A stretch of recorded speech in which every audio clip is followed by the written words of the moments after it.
A gente agradece a presença de todos e nós vamos dar início ao nosso lanche clínico de hoje, que é um assunto extremamente importante, que é o eletroencefalograma no paciente crítico, que é uma das coisas que realmente é de grande ajuda na terapia intensiva e que vai ser exposto aqui pelo colega Danilo, e quem vai fazer a coordenação é o colega Francisco, que já se encontram no auditório, e a gente vai ter uma exposição inicial e depois abrir para perguntas.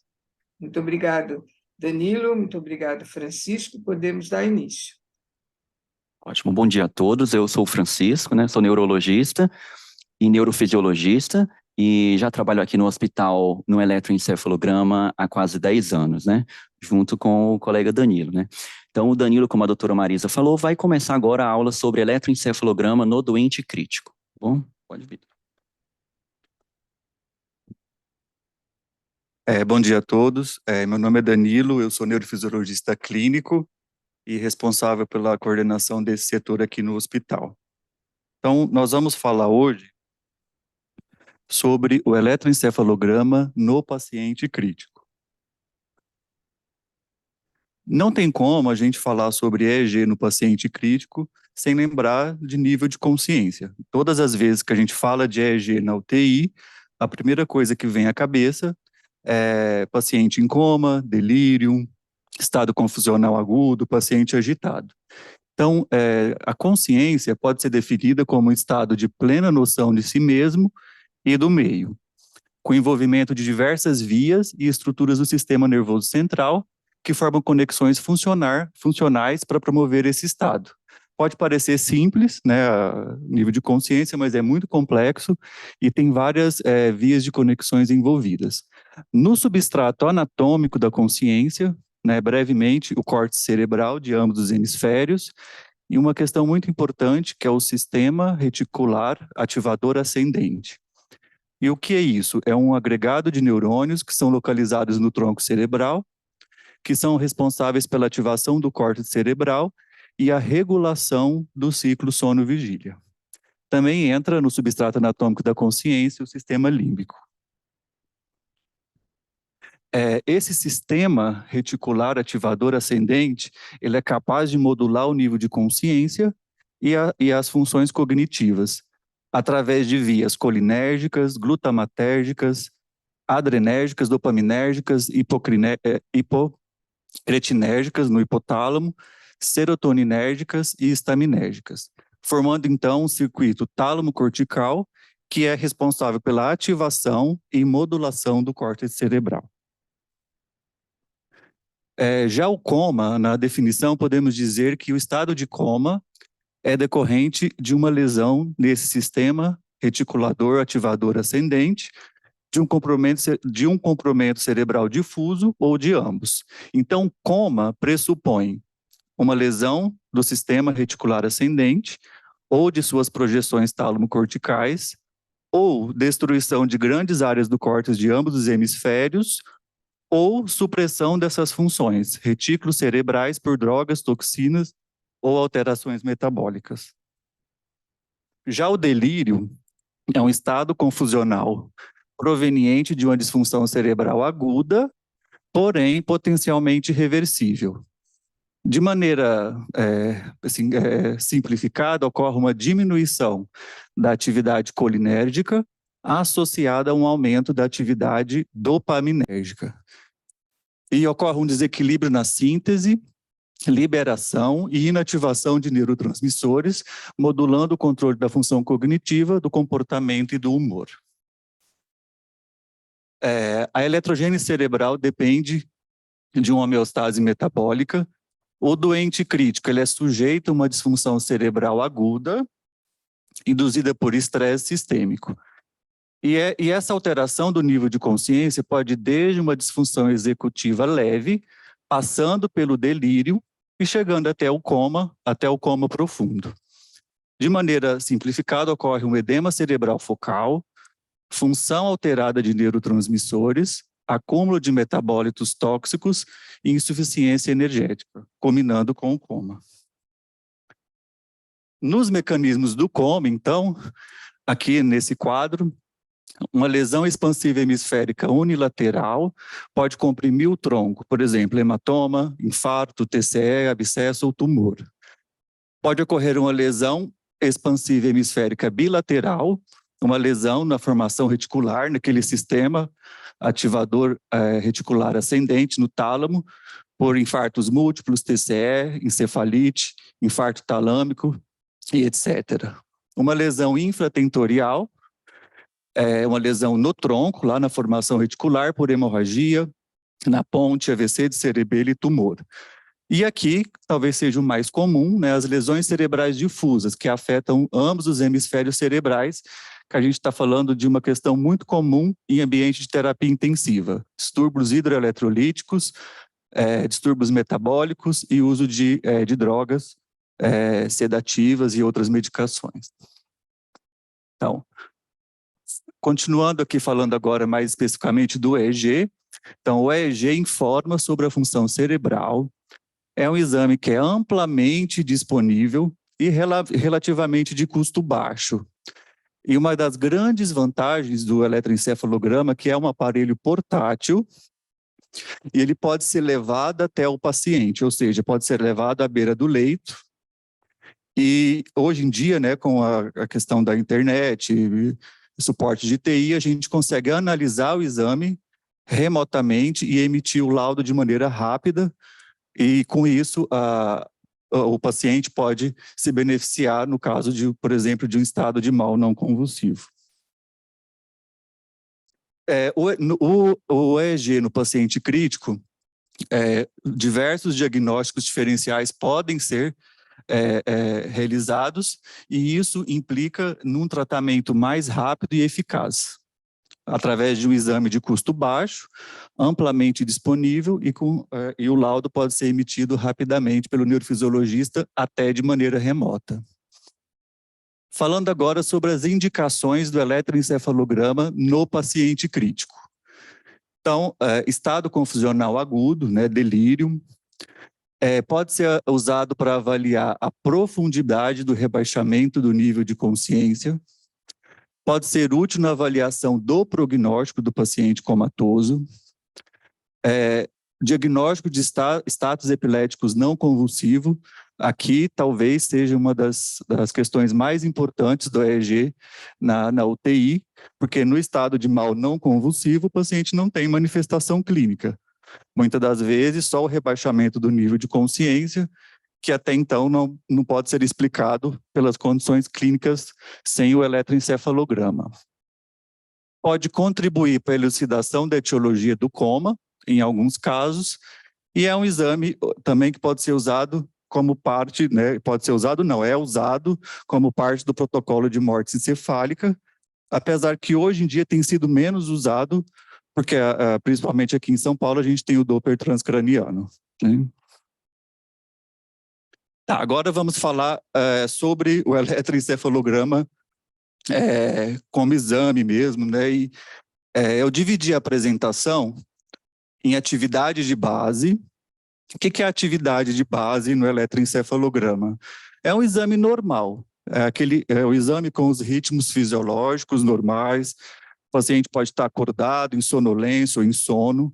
Existe uma distribuição de ritmos fisiológica. E isso é atividade de base. Seriam nós aqui acordados, todo mundo bem.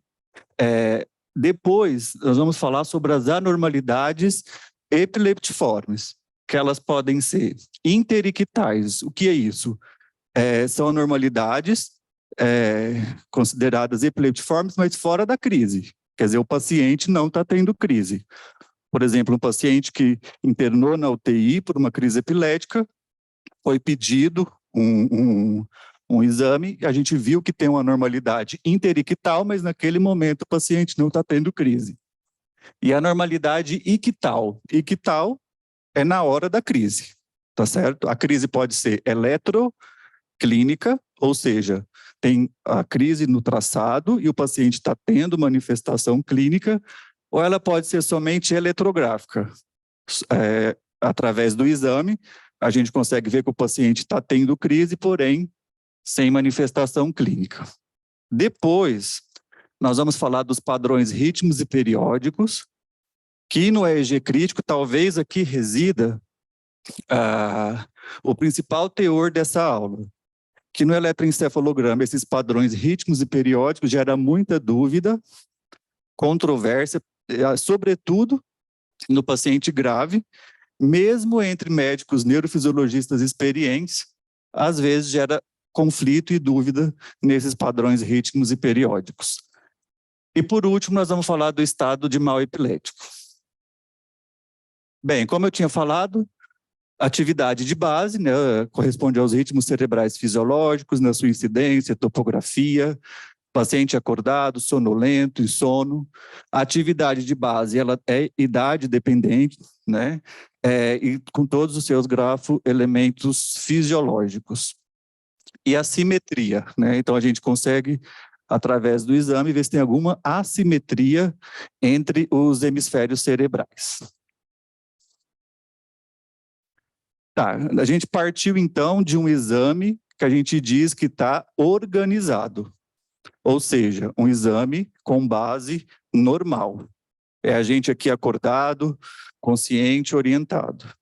Quando a gente parte para ambiente de terapia intensiva, a gente começa a falar, na maioria das vezes, de um exame desorganizado, que a gente chama de desorganização da atividade de base, né?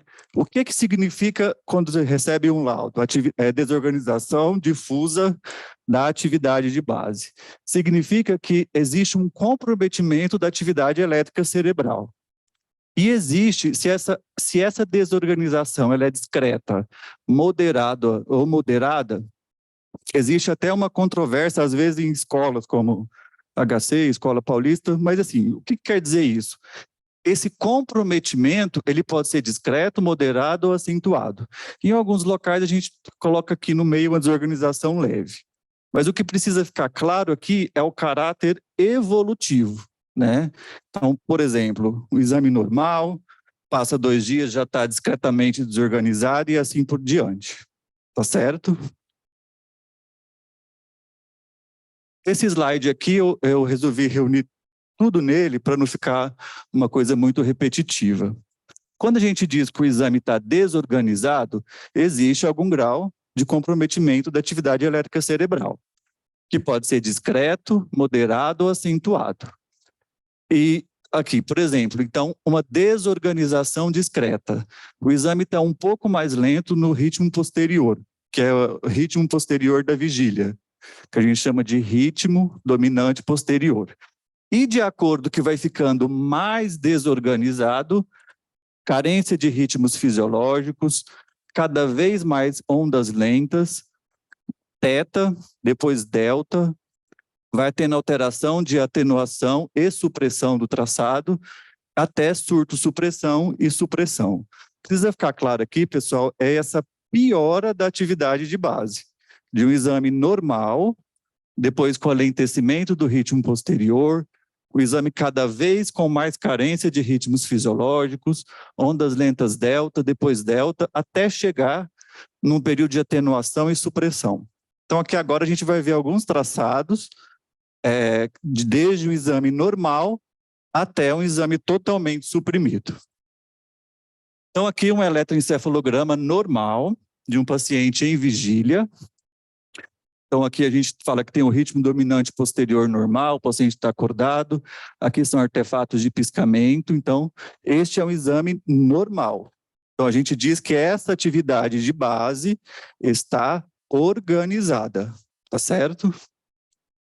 Aqui, um homem de 75 anos, com perda de memória há 3 anos e confusão mental há um dia. Então, aqui a gente já percebe que o ritmo posterior está mais lento. Ele está menor que 8 Hz, ou seja, 8 ciclos por segundo. Então, aqui a gente pode dizer que é uma atividade de base discretamente desorganizada, que bate com o quadro clínico, paciente idoso, com alteração de memória, está confuso, mas está acordado. tá certo? Aqui, um homem, 71 anos, confuso também, o traçado está mais lento, a amplitude está menor. Aqui a gente pode dizer também de uma desorganização discreta, e em alguns locais existe uma desorganização leve, tá certo? Já aqui, paciente do sexo feminino, em vigília, acordada. Comparando com aqueles traçados anteriores, a gente percebe uma maior quantidade de ondas lentas, tá certo? Tanto ondas lentas θ, quanto ondas delta, que mais nas regiões anteriores, e um alentecimento do ritmo posterior. Então, aqui a gente pode falar de uma desorganização moderada, leve a moderada. De maneira que vocês estão vendo que é um declínio. Atividade base normal, alentece o ritmo posterior, onda θ, aqui um pouco de onda delta. Já aqui uma mulher de 85 anos com sepse e pneumonia. Aqui já é uma desorganização moderada. A gente vê que tem bastante onda delta, a gente já não vê mais o ritmo dominante posterior, né, que é a partir de 8 Hz, 8 a 13 Hz, é esse ritmo dominante posterior da vigília. Aqui, o paciente de 51 anos, do sexo feminino, com rebaixamento do nível de consciência. Tem mais onda delta, tem maior carência de ritmo fisiológico e também uma desorganização moderada acentuada. Aqui, 78 anos, paciente com fibrose pulmonar, pneumonia, insuficiência renal crônica e está torporosa. A gente vê aqui, ó, aqui muita onda delta e aqui o traçado já está suprimido, ou seja, com amplitude muito baixa. Se a amplitude está menor que 20 microvolts, a gente diz que está atenuado. Menor que 10 microvolts, a gente diz que é um traçado com supressão. Isso aqui denota uma encefalopatia, um dano cerebral grave, uma encefalopatia acentuada. Isso daqui não dá noção para a gente de etiologia. É uma encefalopatia acentuada, mas a etiologia não, é inespecífico, tá certo? Por isso que a correlação clínica é tão importante. Aqui já um padrão surto-supressão, né, uma desorganização acentuada, padrão surto-supressão. Aqui os surtos, seguido de um trecho de supressão. Também encefalopatia grave. Nesse caso aqui em específico, pode ser pacientes pós parada cardiorrespiratória, encefalopatia hipóxia isquêmica.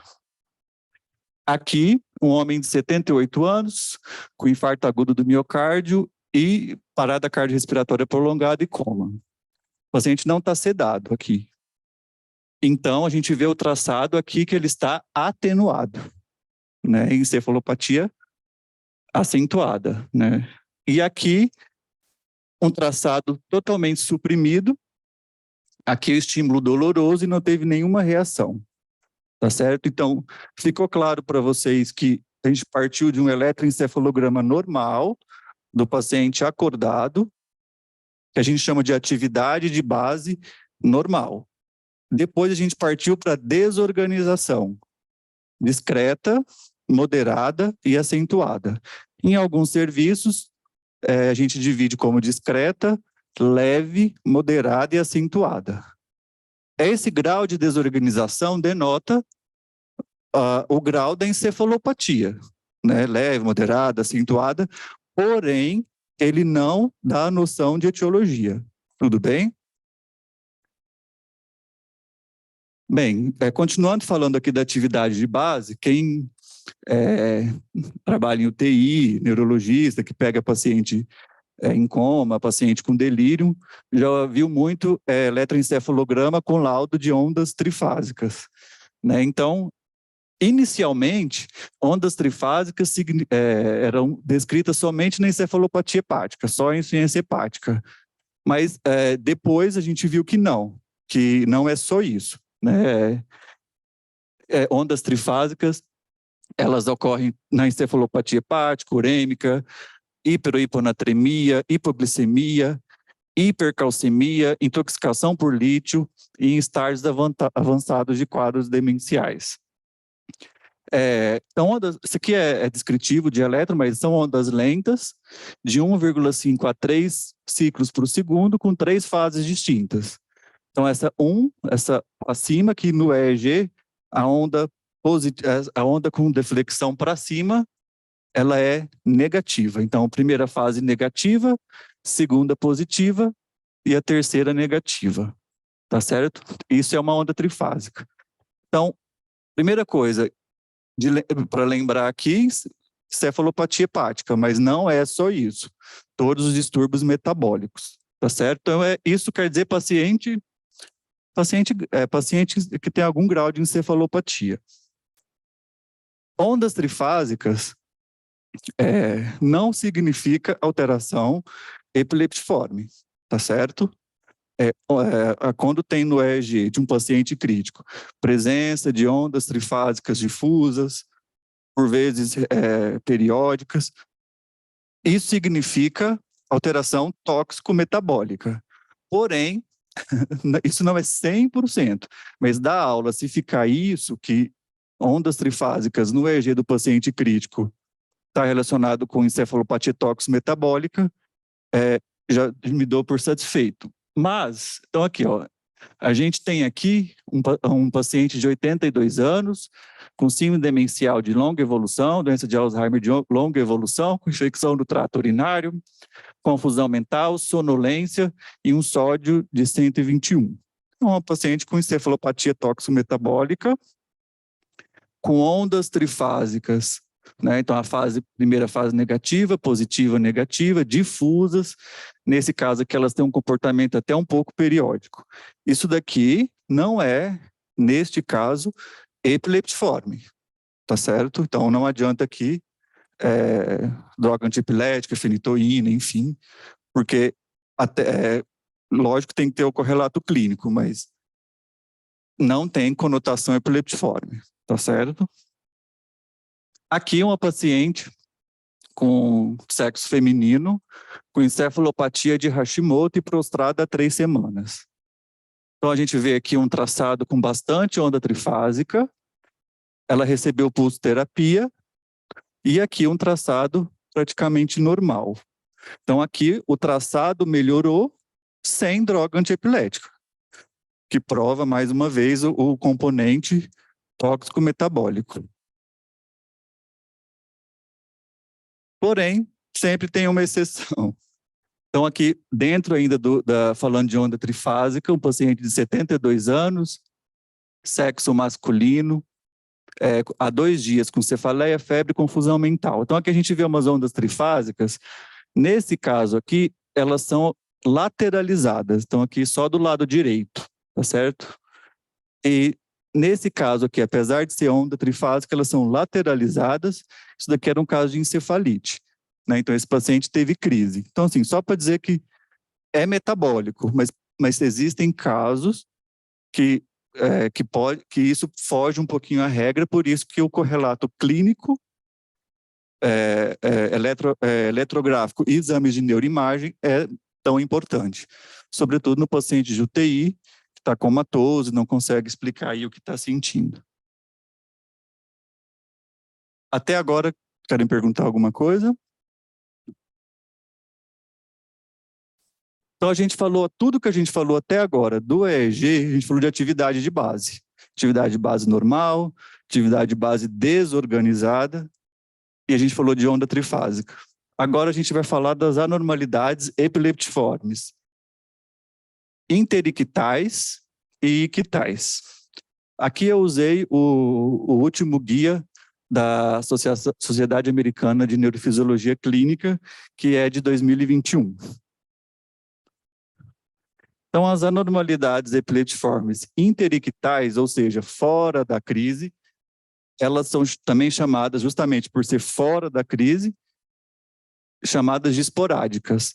São padrões que são não rítmicos e não periódicos, e de acordo com a sua incidência, são classificados em abundantes, frequentes, ocasionais ou raros. Consegue passar aí, Francisco?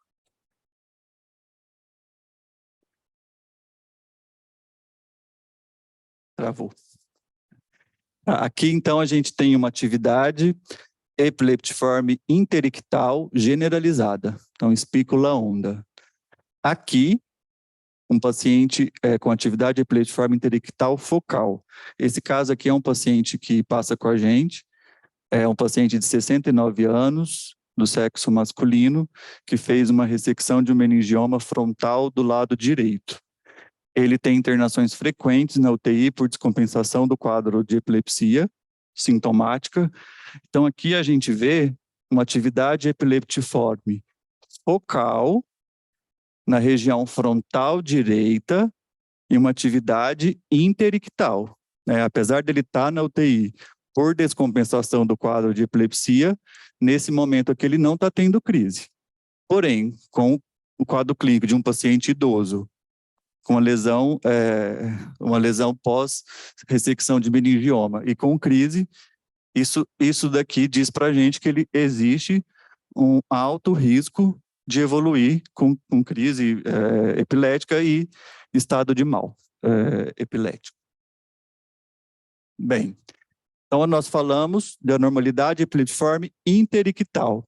Agora, a normalidade epileptiforme ictal. As crises eletrográficas, que eu não vou ficar descrevendo aqui detalhes de duração, mas são crises somente vistas eletrograficamente no traçado, mas que são tão deletérias para dano neuronal quanto uma crise eletroclínica.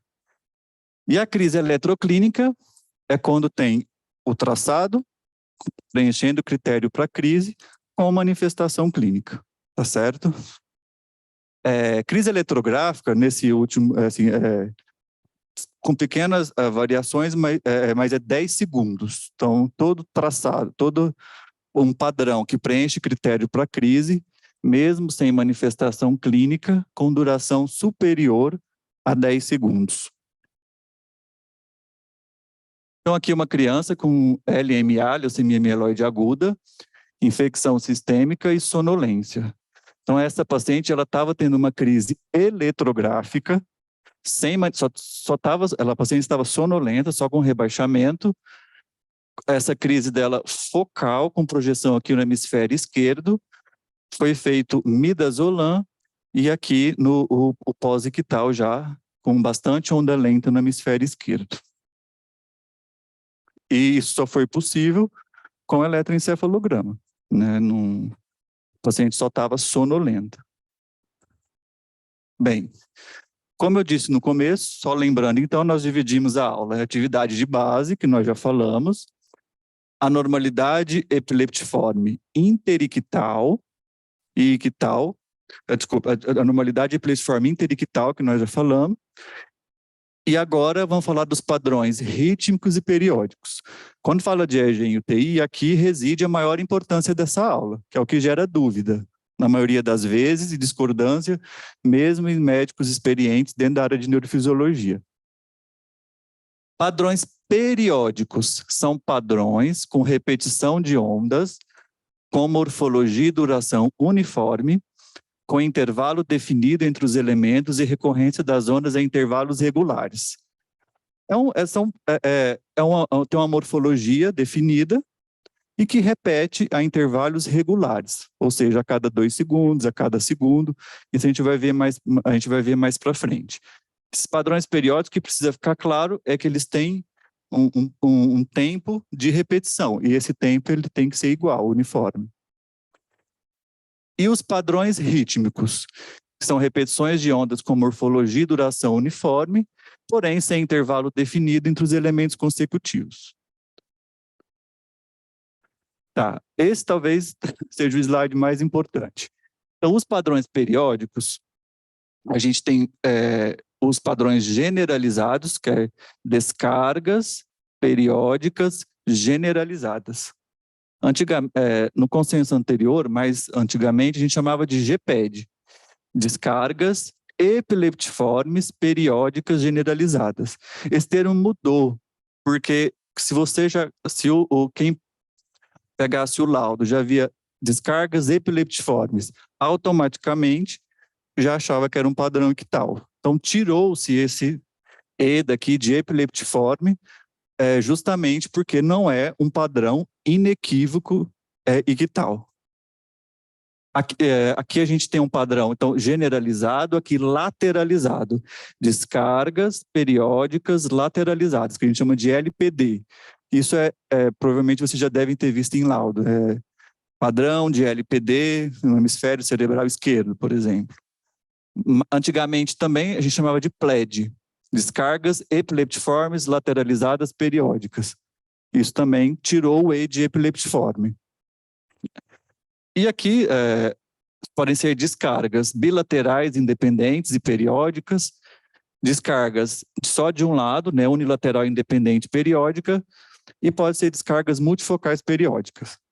É muita coisa. Aqui, os padrões mais importantes e mais comuns é o GPD, descargas periódicas generalizadas, e o LPD, descargas periódicas lateralizadas, ou seja, só de um lado, dos hemisférios. Aqui, isso aqui, assim, vou falar rapidamente, são os padrões periódicos. Então, aqui a gente tem um padrão periódico, ó, repete a intervalos regulares, tanto no hemisfério esquerdo quanto no direito. Então, esse daqui é um GPED, descargas periódicas generalizadas. Aqui, essa descarga ocorre só no hemisfério esquerdo, então isso daqui é um LPD, descargas periódicas lateralizadas. Aqui ocorre nos dois hemisférios, mas se vocês notarem, não são coincidentes, tá certo? Então elas são independentes, é um outro padrão. Aqui é só de um lado, também elas são independentes, e aqui é a multifocal periódica, porém elas são independentes entre os dois hemisférios. Mais importante, GPD é o primeiro lugar o LPD e depois o GPD, tá? Vamos passar. Então aqui, um paciente comatoso, tudo que é par no eletroencefalograma é lado direito. Então a gente vê aqui uma descarga periódica lateralizada, né, no hemisfério direito, com a voltagem maior na região temporal direita. Então isso daqui é um LPD. E a gente vai falar daqui a pouco sobre a conotação epileptiforme ou não desses padrões. Ou na dúvida, né? Aqui, um paciente comatoso com bastante onda trifásica. Então, fase negativa, que é para cima, positiva para baixo e negativa para cima. Ondas trifásicas difusas, generalizadas. Esse é um padrão chamado GPD. Então, descargas periódicas generalizadas, GPD, de ondas trifásicas, certo? Vamos passar. Aqui é o mesmo padrão de GPD. Só que se vocês notarem, essas ondas trifásicas aqui, elas têm uma frequência um pouco maior, elas ocorrem mais perto uma da outra. Nós vamos falar o que isso significa daqui a pouco. E agora, os padrões rítmicos. Os padrões rítmicos, eu vou falar bem pouco, mas é uma atividade delta ritmada, que o mais importante de gravar é uma atividade delta ritmada lateralizada, que nós vamos falar mais para frente. Então, aqui uma atividade delta lateralizada, do lado esquerdo, um ritmo delta difuso, que a gente chama de GRDA, atividade delta difusa, generalizada. Tá. O que precisa ficar claro? Que esses padrões periódicos e rítmicos, eles são encontrados em pacientes graves, com distúrbios tóxico-metabólicos, com lesão estrutural nos padrões lateralizados, lembra lá do LPD, anóxia e infecções. E eles são associados com crises epiléticas. Porém, como eu falei no início, esses padrões rítmicos e periódicos geram muita dúvida em UTI. Porque nem todos significam um aumento do risco de crise epilética. Por isso que é tão importante a correlação clínica e a conversa entre o intensivista, o neurologista assistente e o neurofisiologista, né? Essa integração talvez seja a questão mais importante para chegar o mais próximo possível da conotação do aumento de risco para o paciente de crise, com esses padrões periódicos. Então, assim, então nós falamos que esse artigo aqui de 2017, do JAMA Neurology, o único padrão periódico, né, padrões periódicos e rígidos. Então, o LPD é um padrão periódico que é o único preditor independente de crise epilética. Tá? Então, LPD, independente da morfologia, então a descarga periódica lateralizada, ele é preditor independente do aumento de risco de crise epilética. Já o GPD e o LR, o GPD, que é descargas periódicas generalizadas, e o LRDA, atividade delta ritmada lateralizada, é associado ao aumento do risco de crise. Porém, eles têm que ser com a frequência acima de 1,5 Hz, ou se há um modificador plus, que é quando tem um ritmo rápido superimposto. Lembra que eu mostrei para vocês aqui atrás? Aqui, aqui a gente tem um GPED de onda trifásica, e aqui também é um GPED de onda trifásica. Porém, esse aqui é sem conotação epileptiforme, mais para metabólico, e esse daqui tem uma frequência maior, se repete mais pertinho uma da outra. Apesar de ser um GPED também de onda trifásica, esse daqui existe um aumento para o risco de crise. E isso implica no tratamento.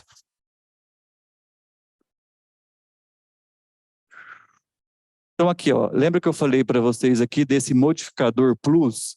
Então aqui a gente tem um LPD, né, descarga periódica lateralizada do lado direito, com um ritmo rápido superimposto, umas espículas aqui superimpostas. LPD já é um fator preditor de aumento de risco de crise, e mais ainda se ele tem esse fator modificador, que é esse ritmo rápido superimposto, e a gente chama de LPD plus. Então, quando vocês virem no laudo padrão de LPD plus, isso é um risco realmente elevado para a crise. Nesse artigo de revisão aqui, é um artigo do Clinical Neurophysiology, é um artigo de 2018, falando de LPD, então descarga periódica lateralizada.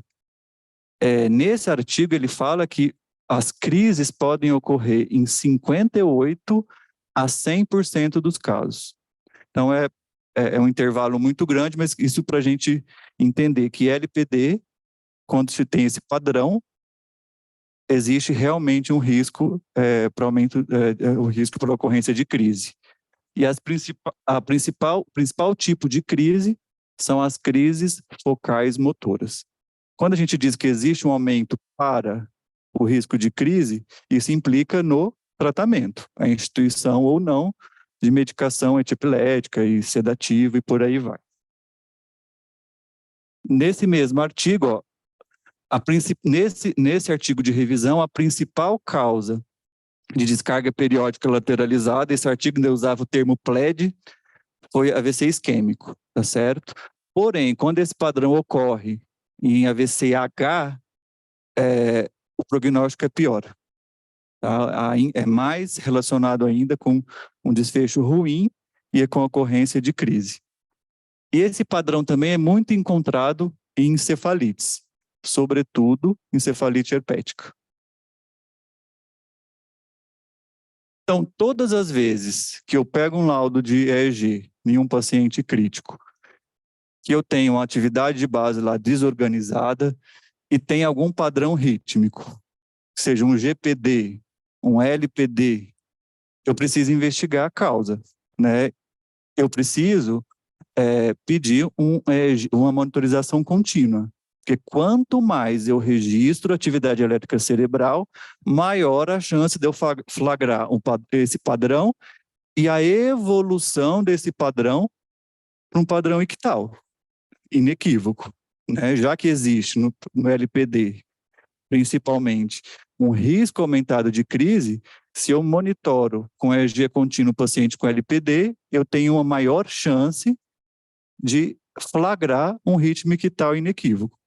E isso, obviamente, faz toda a diferença na instituição do tratamento. E a questão de droga antiepilética que a gente acabou de falar. Então, dos padrões rítmicos e periódicos, querem perguntar alguma coisa? Tem alguma dúvida? Não? Então, agora nós vamos falar se crises e pacientes críticos. Crises epiléticas são frequentes em pacientes críticos? Aqui, a gente tem um artigo do Neurology do ano 2000, com um N de 236 pacientes internados na UTI, em coma, sem sinais clínicos de crise, e todos foram submetidos a EEG com duração maior ou igual a 30 minutos. 8% desses pacientes flagraram estado de mal não convulsivo. Então, de 236 pacientes, 19 foi flagrado estado de mal não convulsivo. Pode parecer pouco, mas 8% é uma percentagem bem alta, certo? Já aqui, relacionando crise com lesão cerebral. Então, aqui é TBI, TCE, 94, um N de 94, 22% de crises. AVCH, 28%. AVCI, 6%. Hemorragia subaracnoide, 19%. Então, isso aqui mostra para a gente a importância do EEG no paciente crítico, seja o eletroencefalograma que a gente chama de curto, com duração de 30 minutos a 1 hora, e também o EEG contínuo. Obviamente, o EEG contínuo ainda mais para flagrar esses padrões ictais. Já aqui esse artigo do Neurology também, um N de 109 pacientes, 46 com AVCI, 63 com AVCH. Todos foram feitos EEG contínuo, tomografia, repetidas. Todos os pacientes receberam fenitoína profilática. Nas primeiras 72 horas, 6% dos pacientes com AVCI tiveram crise. 28% dos pacientes com AVCH. Então, é uma porcentagem bem elevada. E destes, 16 pacientes só tinham crises não convulsivas, sem nenhuma manifestação clínica. Então, clinicamente, prejuízo da consciência, porém sem sinais motores evidentes. Só visto mesmo no eletroencefalograma. Aqui, continuando, falando que a ocorrência de crise epilética em pacientes com AVCH, ela está intimamente, aqui em negrito, aqui, intimamente relacionado com o aumento do desvio da linha média. Aqui, pacientes com, e também com o desfecho pior. Então, pacientes com AVCH mais crise, o NIH na admissão de 14, depois de 72 horas, 18,6 com 18,6. Já pacientes sem crise, o NIH permaneceu praticamente o mesmo. Então, o que a gente conclui? Que crises convulsivas e não convulsivas ocorrem com maior frequência em pacientes com AVCH do que em pacientes com AVC isquêmico. As crises, elas ocorrem tanto em hemorragias lobares, mas também nas hemorragias subcorticais, por aumento da pressão intracraniana e principalmente. Crises após AVCH são associadas a uma piora do status neurológico. Então, aquele slide com o aumento do NIH em 72 horas.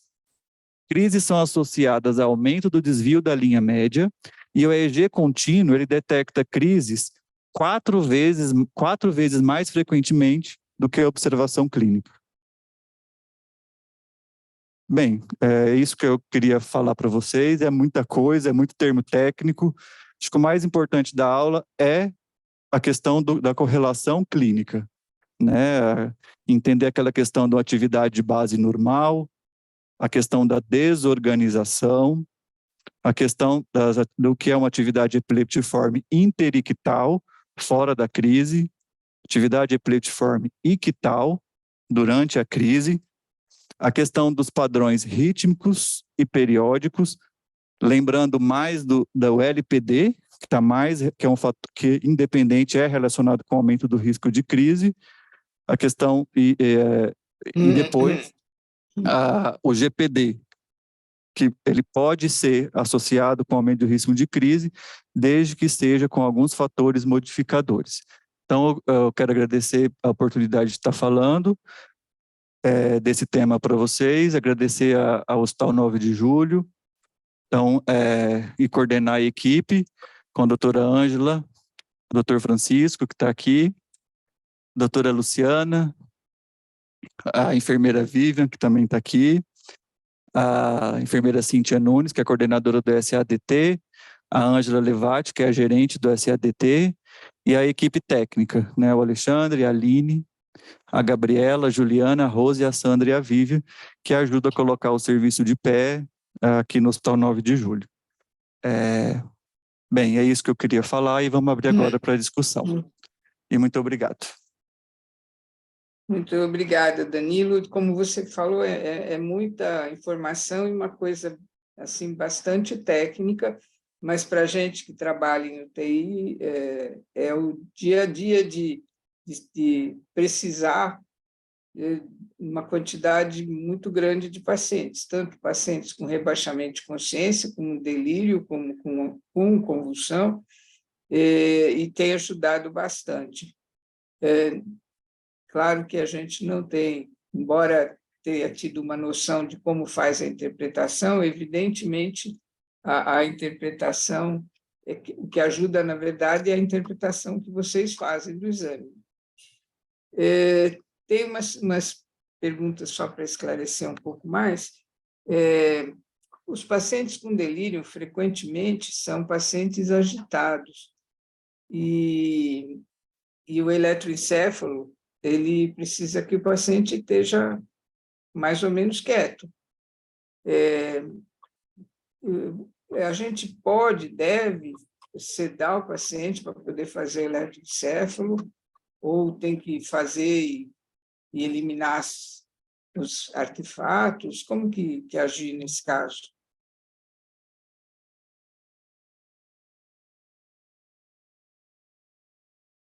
Bem, assim, pacientes com delírio agitados na UTI é a nossa rotina. Então, assim, uma equipe preparada, ela, como a nossa aqui do 9 de Julho, ela está acostumada com esse tipo de paciente. Então, isso não é um empecilho para a realização. Obviamente, tem um limite, mas na maioria das vezes consegue-se fazer o exame. Medicações sedativas, como benzodiazepínicos, devem ser evitadas até mesmo pelo seu efeito antiepilético. Algumas vezes o paciente está usando medicação neuroléptica, como a quetiapina, uma risperidona, e em pacientes muito agitados podem ser pedidos para fazer um pouco antes de realizar o exame. Mas essa questão da agitação psicomotora, salvo raras exceções, não é um fator impeditivo inequívoco para a realização do exame. Tá, nesses exemplos que você mostrou, tinha alguns que todo o traçado estava em preto e outros que tinham uma parte do traçado em vermelho, em azul e um pedacinho em preto. Você podia explicar qual é a diferença? Não, essa questão do traçado em vermelho, a gente usa às vezes vermelho e azul. Alguns neurofisiologistas gostam de colocar o azul no hemisfério direito e o vermelho no hemisfério esquerdo, mas é uma questão pessoal. Eu, particularmente, gosto de ver o traçado tudo em preto. Eu acho que fica mais uniforme, mas é uma questão mesmo pessoal. Em alguns locais, deixa postulado que tudo que é azul do lado direito e tudo que é vermelho do lado esquerdo, mas isso não é uma regra. E a outra dúvida que você falou sobre eletroencefalo contínuo, até um tempo atrás, não sei agora como que está, mas a gente tinha bastante dificuldade porque os convênios se recusavam a dar cobertura para eletroencefalo contínuo. Continua desse jeito? O eletroencefalograma de rotina, como a gente disse, é um exame de custo baixo, porém, o eletroencefalograma contínuo, né, ou eletroencefalograma contínuo com vídeo EG, já é um exame mais dispendioso e por questões contratuais, a gente tem alguma dificuldade. Nós, da equipe, né, Francisco, a gente não entra nesse mérito, mas a gente sabe, por trabalhar em outros locais e tanto tempo trabalhando, que realmente alguns convênios limitam a liberação desse exame. Por questões contratuais, questões, né, que fogem aí um pouco da nossa rotina. Mas, respondendo a pergunta da senhora, sim, a gente sabe que existe alguma dificuldade nesse sentido, sim. Então, porque o eletroencefalo curto é o de 30 minutos a 1 hora, isso, né? E o eletroencefalo contínuo, ele é a mesma coisa, só que com um tempo muito maior, é isso? Isso, o EEG contínuo, aqui no 9 a gente faz o EEG contínuo com vídeo, então vídeo EEG. E aqui é dividido em exames de 12 e 24 horas que podem ser prolongados de acordo com a indicação clínica. Assim, a gente vê a diferença que faz uma monitorização contínua no paciente na UTI, sobretudo com vídeo, né? Estava até conversando com o Francisco hoje, um paciente idoso, recente, quando você olhava o exame, ele é um paciente com Alzheimer que teve crise, mas quando você olhava o exame dele, sem o vídeo, você tinha assim, quase a certeza de que aquilo era uma crise, né? Pelo traçado, parecia um evento ictal. Quando você colocava o vídeo, ligava a câmera, você via que o paciente ele fazia aqueles automatismos de quadro demencial, ele batia a cabeça contra o travesseiro, bem nos eletrodos occipitais. Então, aquilo ali era só um artefato, que somente a gente conseguiu ver isso porque a gente tinha o vídeo. Primeiro que era um EEG contínuo e com vídeo. Então, assim, faz toda a diferença nos diagnósticos diferenciais, na condução do paciente crítico, paciente recebendo sedação, paciente que está fazendo desmame de sedação, paciente com esses padrões periódicos, sobretudo esses padrões periódicos com fatores modificadores, que denotam maior risco de crise, frequentemente a gente flagra padrões de crise somente no EEG contínuo.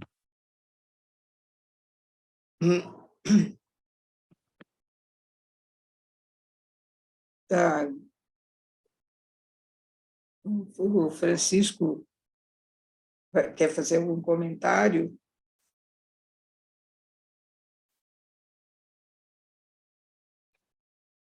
Então, doutora Marisa, só em relação a essa questão do paciente confuso, né?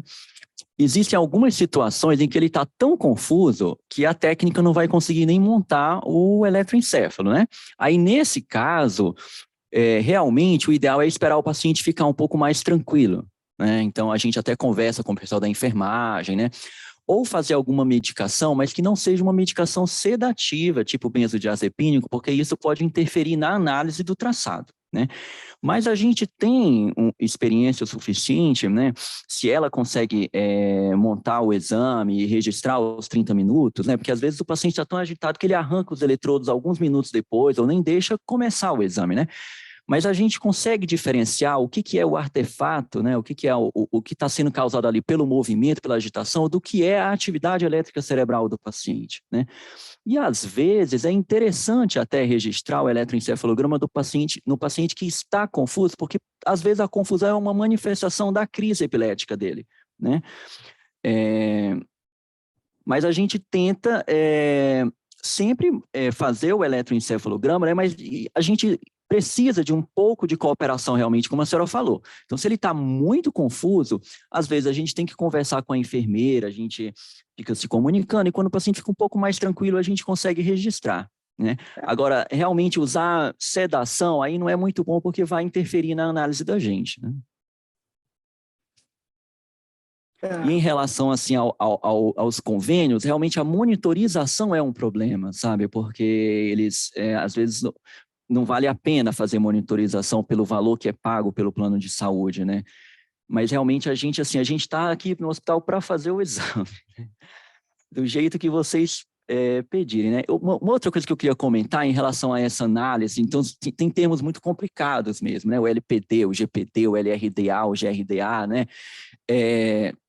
Sempre que a gente vê, assim, que a gente sente que pode ser uma coisa meio complicada o laudo da gente, porque às vezes o laudo já é complicado naturalmente, né? E aí tem esses outros aspectos um pouco mais complicados, a gente procura colocar um comentário embaixo no laudo, né? Falando que aquele é um padrão que pode estar associado a risco aumentado de crise, né? E uma outra coisa também é que assim, a gente está à disposição, a gente fica lá na sala da neurofisiologia, que fica no bloco C no primeiro andar, perto da UTI do pronto-socorro, né, da UTI da emergência.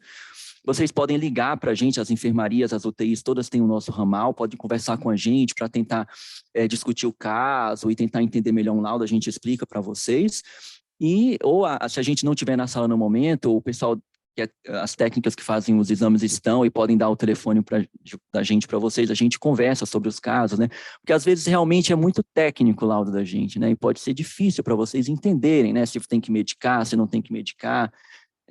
Mas a gente está à disposição para esclarecer e para discutir com vocês os casos também, tá bom? A propósito, a doutora Ângela, que acho que está online, né? Ela colocou aqui no chat: qualquer dúvida quanto aos achados descritos no laudo, só entrar em contato com o setor da neurofísica que discutimos o caso, que é o que você está dizendo. O local que vocês ficam, então, é no primeiro andar, perto da UTI da UTI da emergência, isso.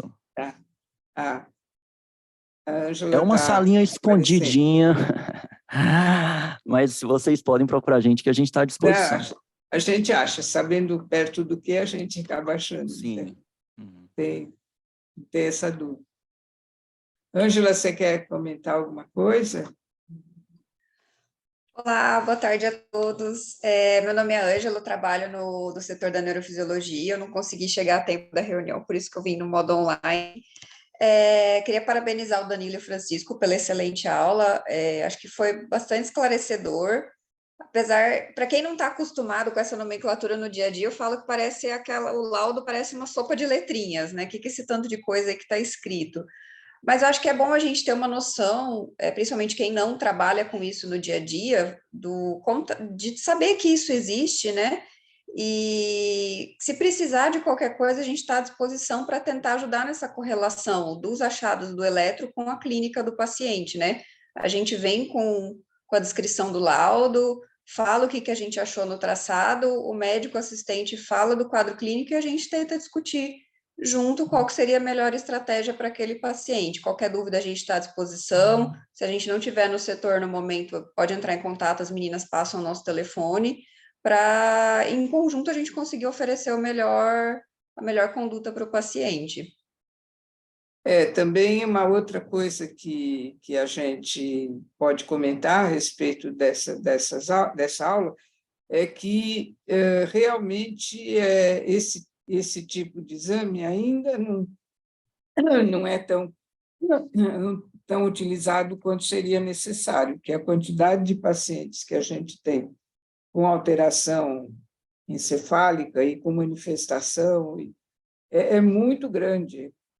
Quase a gente pode dizer que, se for ver durante uma internação inteira, quase 100% dos pacientes, em algum momento, tem alguma coisa que precisaria ser mais bem esclarecida. E é uma coisa que ainda não caiu propriamente na rotina, né? Então, a gente precisa pedir mais esse exame, com toda certeza. Eu acho que é uma conclusão que a gente pode tirar da aula, porque ajuda muito, né? E se quando a gente tem uma equipe disponível assim para ajudar a discutir, ajuda mais ainda. Sim, eu acho que nem o Francisco falou, né? Comentou, às vezes a manifestação da crise do paciente é um quadro confusional, uma agitação. Isso é basicamente o que a gente vê no dia a dia das UTIs, principalmente, né? Os pacientes críticos. Então, assim, na dúvida, antes de assumir que é só pela infecção de urina, é só pelo quadro demencial, vamos investigar se não tem alguma outra coisa aí por trás que também pode estar somando, como uma crise, algum status nesse sentido. E o eletro, como o Danilo falou no início da apresentação, é um exame que não teria uma contraindicação específica, né? Ele não precisa de jejum, não precisa de contraste, ele é seguro e pode ser feito à beira do leito do paciente, não precisa transportar, às vezes o paciente está cheio de droga vasoativa, das bombas, a gente consegue fazer isso à beira do leito e já dar um panorama se olha, está tendo crise, vai ter que tratar ou não, isso é só tóxico metabólico, continua o tratamento clínico para ajudar na condução do caso. É isso mesmo. A gente tem um eletroencefalo, um eletrocardiograma contínuo, então, e apesar disso, a gente tem vários traçados de eletrocardiograma durante uma internação e pouquíssimos traçados de eletroencefalo. Então, realmente, a gente precisa introduzir melhor essa rotina nos nossos pacientes nas UTIs. Bom, a gente está no nosso horário. Alguém quer fazer mais algum comentário? Vocês querem fazer? Danilo quer fazer seu comentário final, Francisco? Acho que deixar registrado mais uma vez que a gente está à disposição, né, do corpo clínico do hospital, do pessoal da UTI, dos médicos assistentes, para discutir os casos, fazer esse correlato clínico, eletrográfico, que quando o neurofisiologista, sabe do quadro clínico detalhado, as medicações que estão em uso, a patologia, isso também contribui muito na nossa descrição eletrográfica. Só reiterando, a gente está ali no bloco C, primeiro andar, em frente à UTI de emergência. Sempre tem algum de nós na retaguarda, mesmo que se nós não estivermos presencialmente, o pessoal tem autorização de passar o nosso contato, nós podemos discutir por telefone, enfim, porque isso implica, essa resposta rápida implica num tratamento pode ser otimizado e o paciente só tem a ganhar com isso. Tá bem, então, pessoal, muito obrigada. Na semana que vem teremos um novo lanche clínico. Bom final de semana para todo mundo. Parabéns para todas as mulheres pelo Dia da Mulher, que é hoje. E até a próxima. Muito obrigado. Tá, tchau.